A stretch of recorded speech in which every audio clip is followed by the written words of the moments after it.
এরপর আরেকটা সাধনা মেহনত মুজাহাদা এটা করা, তাহলে সে মূল মানজিলা মাকসাদ যেটা ওইটা বুঝতে পারবে। এটা একটা কথা হলো। দ্বিতীয় পয়েন্টের যে বিষয়টা সেমিনার আলোচনা, কিছু কিছু ছাত্র এমন আছে যাদের মেধা খুব বেশি, কিন্তু এই মেধাটা সে কোন জায়গায় কিভাবে বিকাশ করবে, কিভাবে খাটাবে, এটা সে জায়গা পায় না।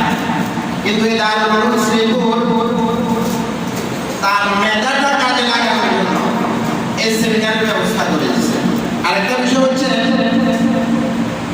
একদিনে কেউ সফল ব্যক্তি হতে পারে না, একদিনে কি হতে পারে না, সফলতা অর্জন করতে পারে না। আমাদের পূর্বপুরুষ যারা, আমাদের আগামী যারা, এদের এক একজনের এক একটা জীবনী পড়লে মানে হতভম্ব হয়ে যাওয়া লাগে। এরা কিভাবে সফলতা অর্জন করছে, এদের কষ্ট, এদের মুজাহাদা, কত প্রকারের কষ্ট, শেষ পর্যায়ে আসে এরা সফলতার দ্বার প্রান্তে উপনীত হয়েছে। এই জন্য আমরা যারা এখানে আছি, বিভিন্ন মাদ্রাসার মাঝে এই সুযোগটা দেওয়া হয় না।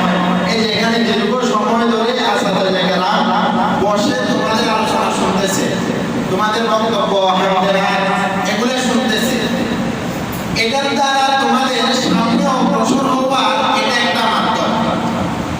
এই জন্য দারুল উলুম শ্রীপুর তোমাদেরকে